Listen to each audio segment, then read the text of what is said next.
Mi sobrina de 9 años me miró frente a toda la mesa y dijo: «Mis papás dicen que eres una perdedora». Nadie la corrigió.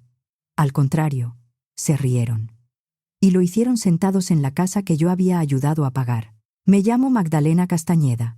Tengo 30 años. Y durante años fui la persona a la que todos llamaban cuando necesitaban dinero. Mis papás, mi hermano, mi cuñada, si se atrasaban con un pago, me llamaban. Si se descomponía algo, me llamaban. Si no les alcanzaba para la despensa, me llamaban. Y yo siempre decía que sí. Crecí con mis papás, Beatriz y Ernesto, y con mi hermano mayor, Rubén. Él me lleva 3 años. Nuestra infancia fue normal. No éramos ricos, pero tampoco nos faltó lo básico. Yo estudié finanzas y entré al área financiera de una empresa grande de importaciones y distribución en la Ciudad de México. Con los años crecí, me dieron aumentos, bonos, más responsabilidades. No era millonaria, pero me iba bien. Vivía sola en un departamento en Portales, pagaba mis cuentas a tiempo y tenía planes. Rubén tomó otro camino. También fue a la universidad, pero después de graduarse nunca terminó de acomodarse. Pasaba de un empleo a otro. Después conoció a Lorena y se casaron bastante rápido. Tuvieron 2 hijos, Daniela, que ahora tiene 9 años, y Emiliano, que tiene 7. Mis sobrinos siempre fueron cariñosos conmigo, o al menos eso creí. Rubén y Lorena siempre parecían estar batallando con el dinero. Una deuda atrasada, una mensualidad, una reparación, una emergencia. Y cada vez que eso ocurría, venían conmigo. Al principio no me molestaba. Yo pensaba, para eso está la familia, para apoyarse.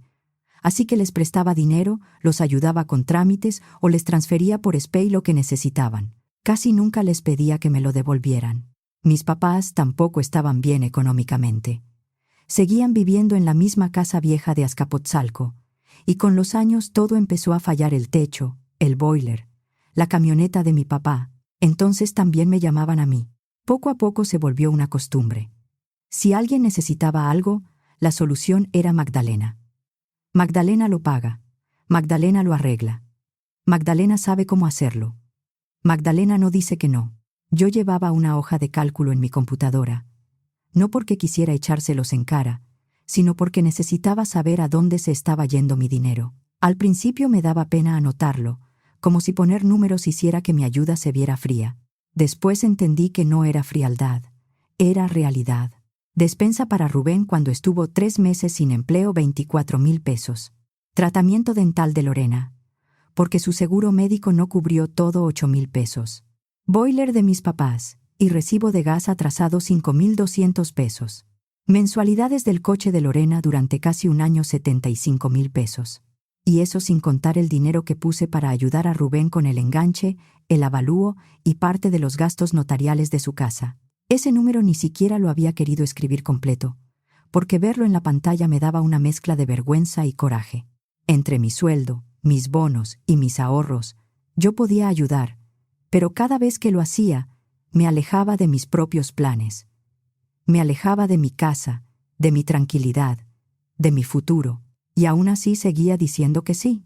El pago del coche de Lorena fue de lo más pesado. Rubén y Lorena compraron un coche familiar porque necesitaban algo más seguro para los niños. Al principio me dijeron que solo sería una mensualidad, tal vez 2. En cuanto Rubén se estabilice, nosotros seguimos pagando, me dijo Lorena. Pero lo temporal se volvió permanente. Yo terminé cubriendo mensualidades una y otra vez, además de juguetes, ropa, cumpleaños, cenas y gasolina, porque no les alcanzaba para moverse. Nadie me daba las gracias de verdad. A veces soltaban un gracias, Magda, rápido, como quien agradece que le pases la sal. Pero no había gratitud, había expectativa. Hace unas semanas, Rubén por fin compró una casa. Era una casa bonita en Cuautitlán Izcalli, dentro de un conjunto tranquilo. 3 recámaras, un patio pequeño para los niños, espacio para el coche. Rubén estaba emocionadísimo. Le decía a todos que por fin había cumplido su sueño. Lo que no le dijo a nadie fue que yo lo ayudé a ordenar su buró de crédito. Pasé horas revisando reportes, llamando al banco, pidiendo aclaraciones, consiguiendo cartas finiquito de adeudos viejos y ayudándolo a pagar saldos pequeños que le estaban cerrando puertas. También le transferí dinero para completar el enganche y parte de los gastos notariales. Además, en el expediente del crédito quedé como aval. No era dueña de la casa ni pagadora principal, pero mi firma estaba ahí y mi historial también quedaba comprometido si Rubén fallaba. En ese momento lo hice porque pensé que estaba ayudando a mi hermano a darle estabilidad a sus hijos. Pero cuando Rubén publicó en redes sociales la foto de su nueva casa, escribió un texto larguísimo sobre cómo el esfuerzo siempre rinde frutos. Habló de disciplina, perseverancia y trabajo duro. Le agradeció a Lorena por apoyarlo. Les agradeció a mis papás por creer en él. Hasta mencionó a sus suegros por estar siempre presentes. A mí no me mencionó ni una sola vez. Cuando vi la publicación, sentí algo apretarse en el estómago. Una parte de mí quería escribirle. ¿Y quién crees que pagó parte de eso? Pero no lo hice. Me obligué a soltarlo. Después, Rubén organizó una comida familiar para inaugurar la casa. Iban mis papás, Lorena, los niños, los papás de Lorena y yo. Según él, era una celebración grande, de esas que se recuerdan. Me invitó con un mensaje muy normal. Magda, vente el sábado. Vamos a hacer comida para estrenar la casa. No faltes.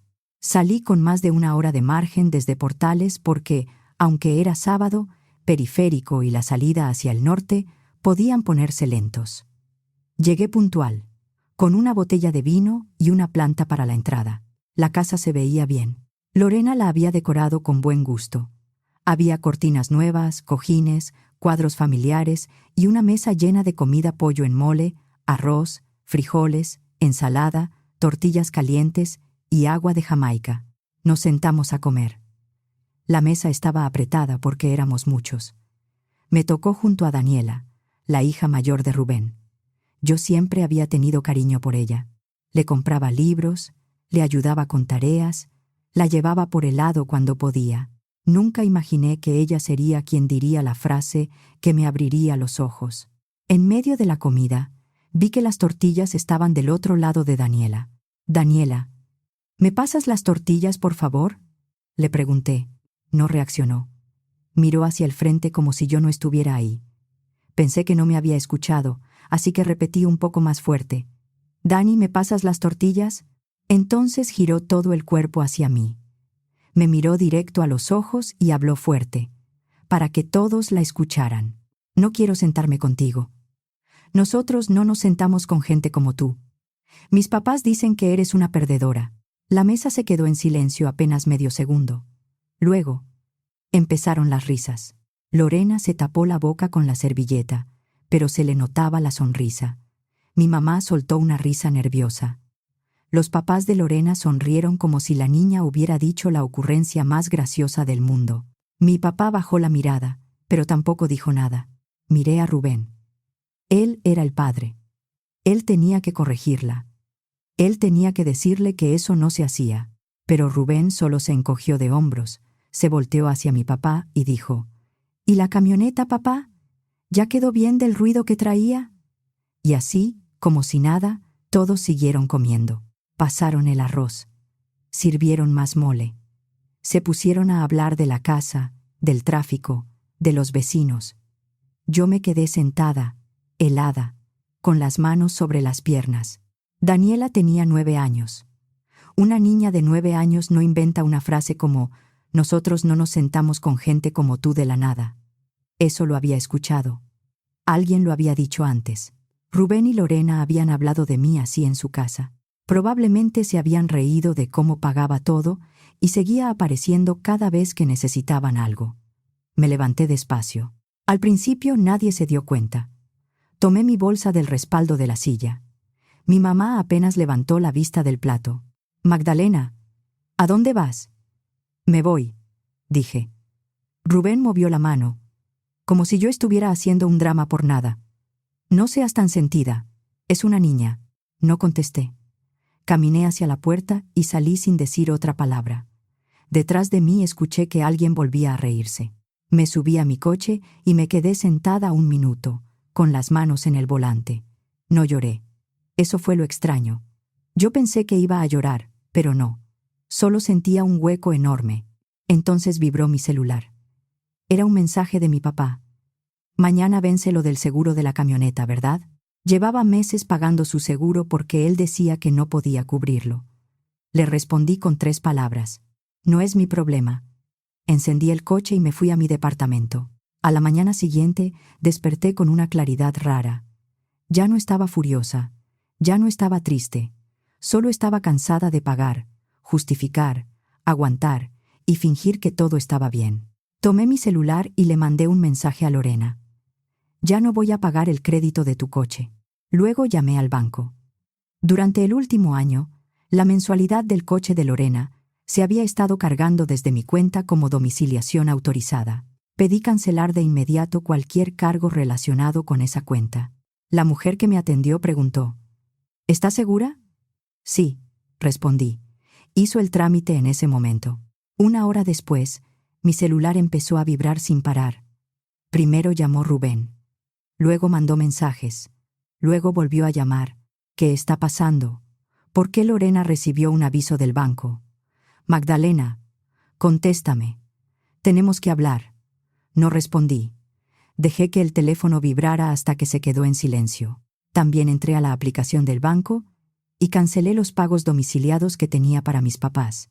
Años atrás, me habían pedido ayuda con luz, agua y otros recibos.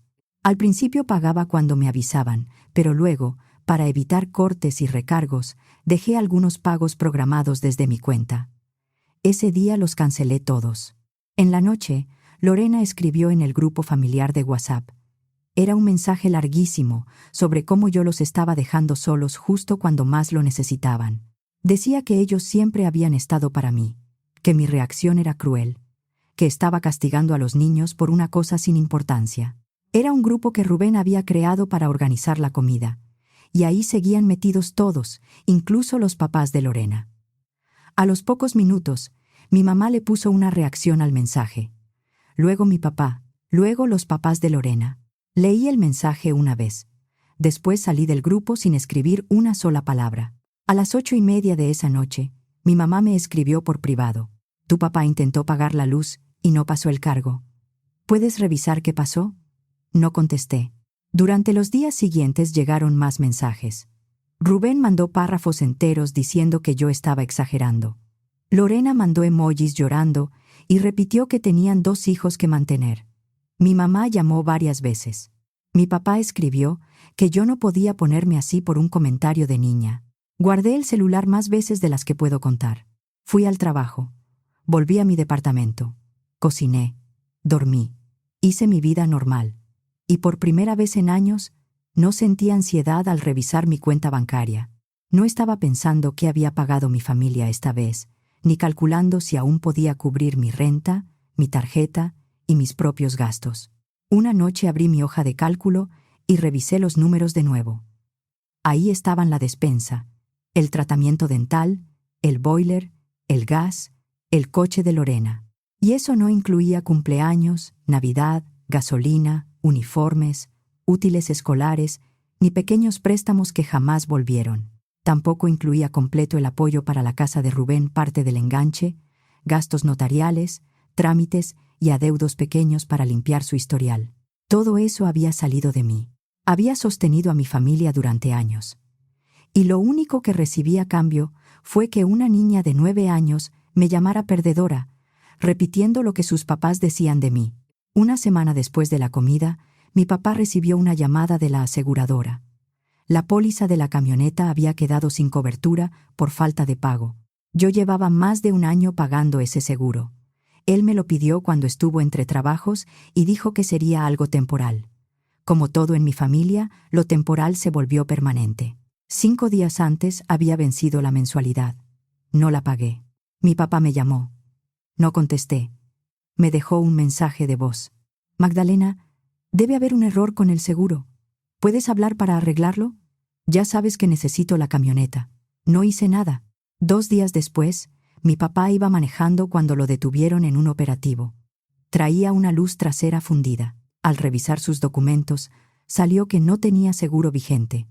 Traía la verificación vencida y además tenía una multa atrasada. Por la verificación, la camioneta terminó en el corralón. Rubén me mandó un mensaje furioso. Se llevaron la camioneta de papá porque no pagaste el seguro. Esto es tu culpa. Él la necesita para trabajar. ¿Qué te pasa? Lo leí y lo borré. Después, mi mamá mandó un mensaje larguísimo.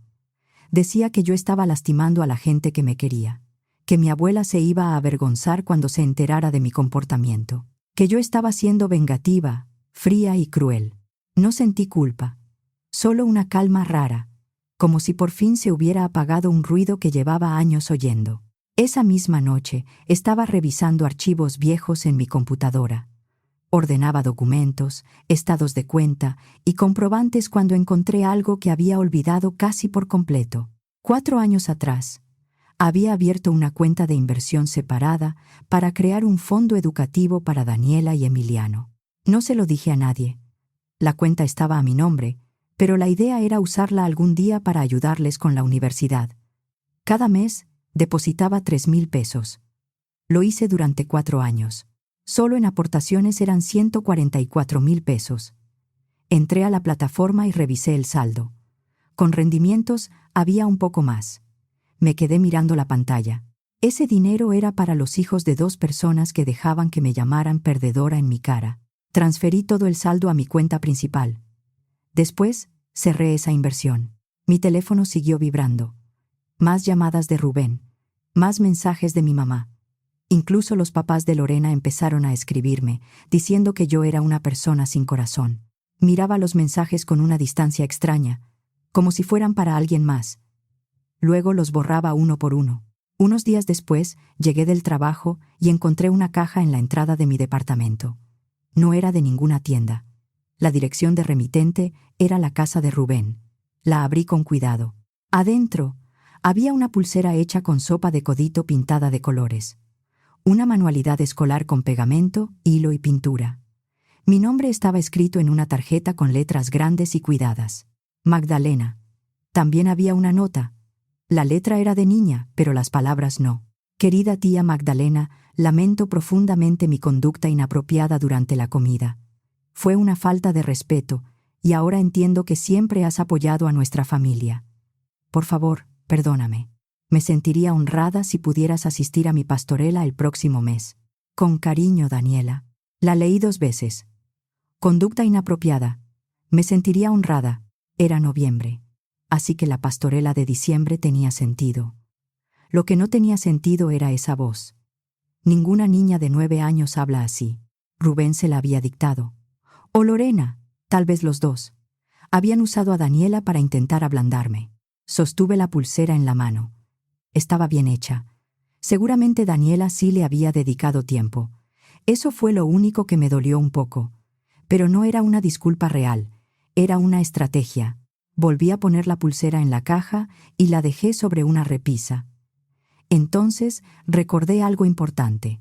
En 40 días, Rubén tenía un pago fuerte relacionado con su crédito hipotecario. Había aceptado un esquema con mensualidad inicial baja, pero el primer ajuste fuerte llegaba pronto. Para conservar una mensualidad manejable, necesitaba firmar una modificación de condiciones con el banco. El problema era que no podía hacerla sin mí. Yo había quedado como aval en el expediente original del crédito. No era la dueña de la casa, ni la persona que pagaba la mensualidad, pero cualquier cambio del contrato requería autorización de quienes habíamos firmado al inicio. Sin esa modificación, Rubén iba a entrar en atrasos que no podía sostener. Tal vez tendría que vender la casa. Tal vez terminaría hundido en una deuda que también podía salpicar mi historial. Yo sabía eso. Trabajo en finanzas. Entendía perfectamente el riesgo. Pero en ese momento no quería volver a salvarlo. No sentí culpa, solo calma. Los días empezaron a pasar. 40 se volvieron 30, luego 20. Cuando faltaba poco más de una semana para el vencimiento, los mensajes de Rubén cambiaron. Ya no sonaban furiosos, sonaban desesperados. Magdalena, por favor.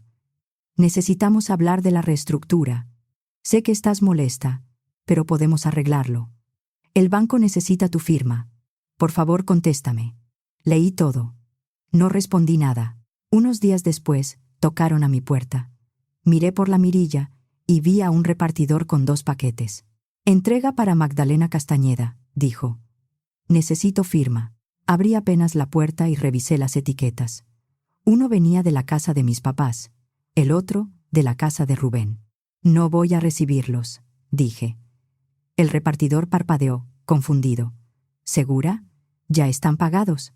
Segura. Por favor, devuélvalos al remitente. Él hizo una anotación en su dispositivo y se fue con los 2 paquetes. Después supe por mi abuela que mi mamá había mandado un panqué casero y Rubén unos libros de mi autora favorita, ediciones bonitas de tapa dura que seguramente le costaron más de 2,000 pesos. Era la primera vez en años que gastaban dinero pensando en mí, y solo lo hacían porque necesitaban algo. Cuando faltaban 7 días para el vencimiento, mi mamá me escribió un mensaje distinto. Magdalena, tu hermano está en un problema serio. El banco ya le avisó que si no se firma la modificación, el pago va a subir. No puede hacerlo sin ti. Por favor, piensa en Daniela y Emiliano. Ellos no deberían perder su casa por un accidente. Un accidente. Así le llamó. Que una niña me humillara frente a toda la familia, repitiendo lo que escuchaba en su casa, era un accidente. No respondí. Al día siguiente, Rubén mandó un último mensaje. Solo una frase. Si no firmas, no voy a poder reclamarte nada. Fue la primera vez que reconoció, aunque fuera apenas, que tal vez merecía las consecuencias de lo que estaba pasando. Aún así, no respondí. Un día después, tocaron otra vez a mi puerta. Miré por la mirilla y vi a mi abuela. La abuela Consuelo era la mamá de mi papá. Tenía 82 años, la mente clarísima y una forma de mirar que hacía imposible mentirle. Era de las pocas personas de mi familia a las que realmente respetaba. Abrí de inmediato. «Abuela, ¿qué haces aquí?» «¿Puedo pasar, mi niña?», preguntó. «Claro». La dejé entrar. Nos sentamos en la sala. Se veía cansada, pero no enojada. Después supe que mi mamá la había llamado varias veces llorando, pero mi abuela no fue a defenderlos. Vino a hablar de frente. «No vine a regañarte», dijo de inmediato. «Tampoco vine a hacerte sentir culpable. Solo quiero hablar contigo». «Está bien», respondí. «Tu familia se está cayendo a pedazos, Magdalena». Lo dijo sin drama, como quien informa algo que ya no se puede esconder. Rubén pidió un préstamo para cubrir el pago de la casa, pero se lo negaron porque tiene demasiadas deudas. Lorena hizo una maleta, se llevó a los niños y se fue a casa de sus papás. Me quedé callada. «Tu papá tampoco está bien», continuó. «Le subió la presión. Ya está tomando medicamento. Tu mamá está muy angustiada. Debieron pensarlo antes», dije. La abuela Consuelo asintió. «Tienes razón. Eso me sorprendió. Tienes toda la razón, Magdalena. Yo he visto durante años cómo has ayudado a esta familia. Te vi pagar cosas, arreglar problemas, hacer trámites, cuidar de todos, y también vi cómo empezaron a tratarte, como si estuvieras ahí nada más para resolverles la vida. Sentí que se me cerraba la garganta. Lo que dijo Daniela en esa comida fue cruel», siguió mi abuela. «Pero que todos se rieran o se quedaran callados fue peor. Tenías todo el derecho de levantarte e irte. Entonces, ¿por qué estás aquí?». Me miró con calma. «Porque quiero pedirte que pienses en algo. No por Rubén, no por Lorena, no por tus papás, por Daniela y Emiliano. Son niños, pueden perder la estabilidad de su casa, y eso no es culpa de ellos». Bajé la mirada a mis manos. «No te estoy diciendo qué hacer», dijo. «Solo te pido que lo pienses de verdad. Ellos no pidieron nacer en medio de los errores de sus padres». Se levantó, me abrazó y se fue. Pasé los siguientes 2 días pensando. No quería hacerlo. Quería quedarme en mi enojo, porque mi enojo era justo. Rubén debía enfrentar las consecuencias. Lorena también. Mis papás también. Todo eso era verdad. Pero las palabras de mi abuela se me quedaron dando vueltas. Pensé en Daniela. Pensé en Emiliano. Eran niños. Daniela había dicho algo horrible, sí, pero lo había aprendido de sus padres. No entendía los años de dinero, cansancio y resentimiento que cargaban detrás de esa frase. También pensé en los buenos recuerdos. Rubén enseñándome a andar en bicicleta. Mi mamá preparándome galletas cuando me enfermaba. Mi papá llevándome a la escuela aunque fuera tarde. Me habían tratado mal. Me habían usado. Me habían dado por sentada. pero seguían siendo mi familia. Y los niños eran inocentes. 2 días antes de que venciera el pago, tomé el celular y llamé al banco.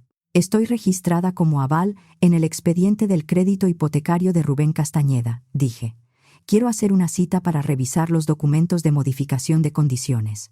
Al día siguiente, todavía con un día de margen, fui al banco. Me senté en una oficina pequeña con un ejecutivo. Le pedí que me explicara cada documento. Revisé las condiciones con cuidado. Confirmé que no aumentaran el monto del crédito ni agregaran obligaciones nuevas para mí. Mi papel como aval seguía siendo el mismo que ya había firmado al inicio, pero no iba a autorizar algo que me hundiera más.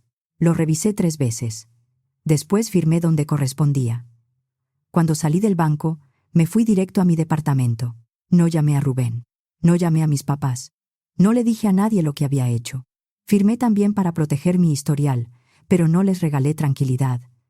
Que sudaran otras 24 horas, que sintieran, aunque fuera un poco, lo que era no tener a Magdalena resolviendo todo antes de que el problema doliera. 2 días después, mi celular vibró con un mensaje de Rubén. Gracias. Sé que no lo merecía. Había ido al banco y se había enterado de que yo firmé. La modificación fue aprobada. Conservó la casa. 1 hora después llamó mi mamá. Casi no contestó, pero algo me hizo tomar la llamada. Magdalena, dijo. Su voz sonaba pequeña. ¿Puedes venir a cenar este fin de semana? Nos gustaría verte. No, respondí. Hubo una pausa. Pero firmaste los papeles. Ayudaste a Rubén. Lo hice por Daniela y Emiliano, dije. No por Rubén. No por Lorena. No por ustedes. Magdalena, no he perdonado a Rubén, la interrumpí. Tampoco te he perdonado a ti ni a papá. No estoy lista para verlos. Necesito que respeten eso y que no me contacten por ahora. La escuché respirar, como si estuviera a punto de discutir. Pero al final solo dijo, está bien, voy a respetarlo. Colgué. Durante los meses siguientes, casi no tuve contacto con ellos. Yo no los busqué, y en su mayoría, ellos respetaron lo que pedí. La única persona con la que hablé seguido fue la abuela Consuelo. Me llamaba cada 2 semanas, y teníamos conversaciones largas. Nunca me presionó para reconciliarme. Solo me contaba cómo estaban todos, sin exagerar ni defenderlos. Lorena volvió a la casa, me dijo en una de esas llamadas. Ella y Rubén están intentando arreglar las cosas. Qué bueno, respondí. Y lo decía en serio. No necesitaba verlos sufrir para sentirme mejor. Están muy apretados de dinero, siguió mi abuela. Rubén sigue trabajando, Lorena está tomando turnos extra y ya no compran cosas que no necesitan. Apenas les alcanza, pero están pagando sus cuentas. No me sentí mal por eso. Durante años habían vivido por encima de sus posibilidades mientras yo cubría los huecos. Ahora estaban aprendiendo a vivir con un presupuesto real. ¿Y mis papás?, pregunté. Mi abuela suspiró. También se están acomodando. No ha sido fácil. Tu papá tomó turnos extra para cubrir los recibos y las medicinas. Tu mamá consiguió un empleo de medio tiempo en una biblioteca pública, como auxiliar de limpieza, 3 días a la semana. Mi mamá estaba trabajando limpiando una biblioteca. La misma mujer que antes presumía que nunca había trabajado fuera de casa ahora, limpiaba baños, pasillos y escritorios para pagar sus cuentas. Una parte de mí sintió una punzada de culpa, pero fue pequeña, y pasó rápido. No porque el trabajo fuera indigno. Al contrario, trabajo es trabajo. Lo que me dolía era darme cuenta de que siempre pudieron hacer más, pero eligieron cargarme a mí. Me concentré en mi empleo. Sin el desgaste constante de sostener a mi familia, por fin podía pensar en mí. Me metí de lleno en proyectos importantes. Me quedaba tarde cuando hacía falta y me ofrecí para tareas complicadas que otros evitaban. Mi jefa lo notó. 3 meses después de aquella comida en casa de Rubén, me llamó a su oficina. Magdalena, quiero hablar contigo de un ascenso, dijo. Me senté intentando no mostrar demasiada emoción. Vamos a abrir una posición de analista senior, continuó. Tiene más responsabilidad, pero también viene con un aumento importante. Me gustaría ofrecértela a ti. Me encantaría aceptarla, dije sin pensarlo. Perfecto. Lo hacemos oficial la próxima semana. El aumento era considerable. 20% más de lo que ganaba. Por primera vez en años, ese dinero extra era mío. No iba a una mensualidad de Lorena, al seguro de mi papá, a los recibos de mis papás, ni a un fondo para niños cuyos padres me llamaban perdedora a mis espaldas. Abrí una cuenta de ahorro separada para comprar una casa. Cada quincena transfería una parte grande de mi sueldo. Ver crecer ese saldo me daba una paz que no sabía que necesitaba. Era la primera vez que veía mi esfuerzo convertirse en algo para mí. Empecé a buscar propiedades en línea. Al principio solo miraba por curiosidad. Luego empecé a hacer números en serio. ¿Qué podía pagar? ¿Qué zonas me convenían? ¿Cuánto necesitaba para el enganche? ¿Y qué mensualidad podía asumir sin ahorcarme? 6 meses después de todo lo ocurrido, mi abuela llamó con más noticias. Tu hermano y Lorena siguen batallando, me dijo. Lorena trabaja mucho, Rubén está estresado, pero están pagando sus cuentas solos. Eso es ser adulto, dije. Tienes razón, respondió mi abuela. Tenían que aprenderlo. Mis papás van saliendo. No fácil, pero van saliendo. Tu papá recuperó la camioneta del corralón, aunque tuvo que pagar multas y recargos. Ahora es mucho más cuidadoso con el seguro y la verificación. Hizo una pausa. ¿Y tú, Magdalena? ¿Cómo estás? Respiré hondo. Bien, abuela. De verdad bien. Me ascendieron en el trabajo. Estoy ahorrando para comprar mi casa. Creo que pronto voy a poder hacerlo. Estoy muy orgullosa de ti, dijo con una calidez que casi me rompió. Gracias, abuela. Tu familia cometió muchos errores, dijo. Te dieron por sentada, no valoraron lo que hacías. Pero quiero que sepas algo, yo sí te veo, siempre te he visto. Se me humedecieron los ojos, lo sé, y cuando estés lista, si algún día quieres acercarte a ellos, está bien. Y si no quieres, también está bien. Esa decisión es tuya. La semana pasada hice una oferta por una casa. Es pequeña, de 2 recámaras, en un condominio tranquilo de la zona metropolitana. Tiene un patio chiquito, suficiente para poner unas plantas y una mesa. No es lujosa, pero pronto será mía. Ayer aceptaron mi oferta. El próximo mes firmo. Tengo ahorrado lo suficiente para dar un enganche del 20%, así que la mensualidad va a quedar en un rango que puedo pagar sin vivir apretada.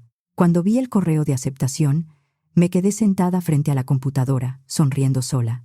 Pensé en todas las veces que mi dinero se fue a resolver urgencias ajenas.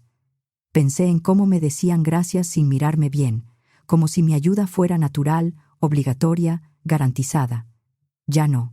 Cuando pienso en mi familia ahora, no siento rabia, tampoco culpa, siento distancia. Ellos están viviendo sus vidas y enfrentando sus consecuencias. Rubén y Lorena están aprendiendo a hacer cuentas. Mis papás están aprendiendo a hacerse cargo de sus propios pagos. Daniela y Emiliano están bien. Tienen casa, tienen a sus papás, tienen una oportunidad de crecer viendo, tal vez, que las decisiones tienen peso, y yo también estoy viviendo mi vida. No sé si algún día me reconciliaré por completo con mi familia. Tal vez sí, tal vez no. Ahora mismo estoy bien así. Tengo mi trabajo, a mi abuela, mis ahorros y una casa en camino. Tengo tranquilidad. Lo que más me costó aceptar no fue que me pidieran dinero, sino darme cuenta de que yo misma les enseñé que podían pedírmelo sin mirarme a los ojos, sin agradecer de verdad y sin pensar en lo que me quitaban. La frase de Daniela me dolió porque venía de una niña, pero también porque dejó al descubierto lo que los adultos repetían cuando yo no estaba. Yo no dejé de quererlos de un día para otro. Lo que dejé fue ese lugar donde todos descansaban sobre mí mientras yo me hundía en silencio. Hay apoyos que nacen del amor, pero también hay abusos que se disfrazan de familia. Aprendí tarde, pero aprendí. Mi vida también cuenta.